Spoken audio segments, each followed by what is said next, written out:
معزز سامعین، ملکہ سبا یا ملکہ بلقیس کا تخت شاہی 80 گز لمبا اور 40 گز چوڑا تھا۔ یہ سونے چاندی اور طرح طرح کے جواہرات اور موتیوں سے آراستہ تھا۔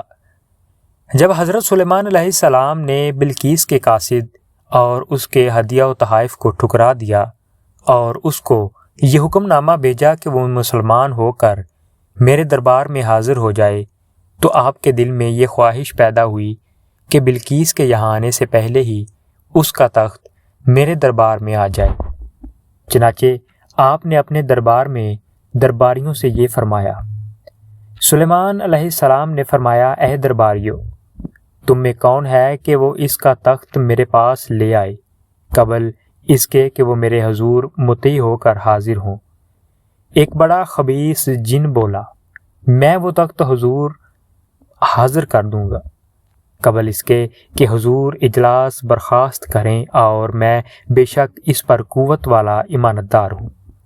جن کا بیان سن کر حضرت سلیمان علیہ السلام نے فرمایا کہ میں چاہتا ہوں کہ اس سے بھی جلد وہ تخت میرے دربار میں آ جائے۔ یہ سن کر آپ کے وزیر حضرت آصف بن برغیہ رضی اللہ تعالیٰ عنہ، جو اسم اعظم جانتے تھے اور ایک بکرامت ولی تھے، انہوں نے حضرت سلیمان علیہ السلام سے عرض کیا جیسا کہ قرآن مجید میں ہے۔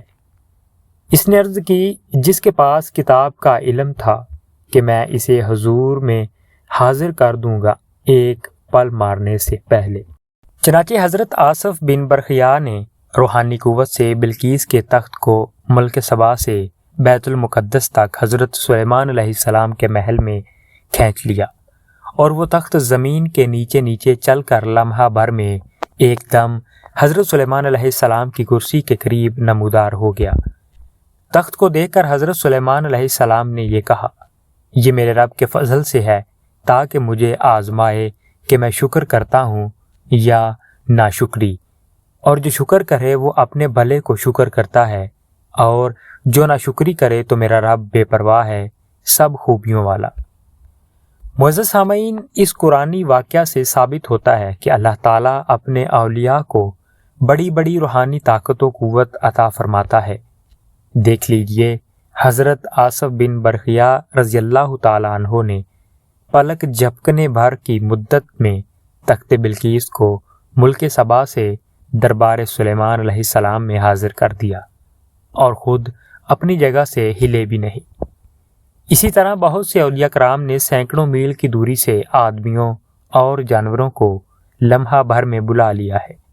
یہ سب اولیاء کی اس روحانی طاقت کا کرشمہ ہے جو خداوند قدوس اپنے ولیوں کو عطا فرماتا ہے۔ اسی لیے کبھی ہرگز اولیاء کرام کو اپنے جیسا نہ خیال کرنا، اور نہ ان کے اعضاء کی طاقتوں کو عام انسانوں کی طاقتوں پر قیاس کرنا۔ کہاں عوام اور کہاں اولیاء۔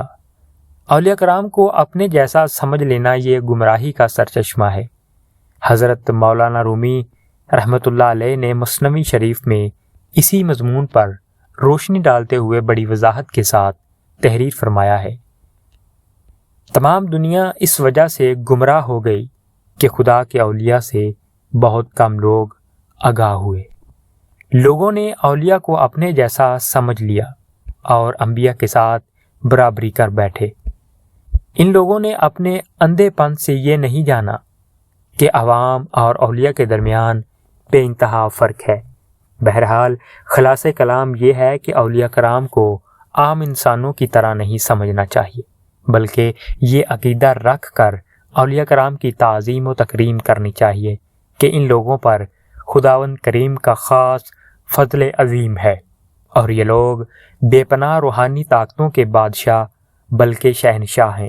یہ لوگ اللہ عز و جل کے حکم سے بڑی بڑی بلائیں اور مصیبتیں ٹال سکتے ہیں، اور ان کی قبروں کا بھی ادب رکھنا لازم ہے کہ اولیاء کی قبروں پر فیض و برکات خداوندی کی بارش ہوتی رہتی ہے، اور جو عقیدت محبت سے ان کی قبروں کی زیارت کرتا ہے وہ ضرور ان بزرگوں کے فیض و برکات سے فیض یاب ہوا کرتا ہے۔ اس زمانے میں کچھ فرقے اولیاء کرام کی بے ادبی کرتے ہیں۔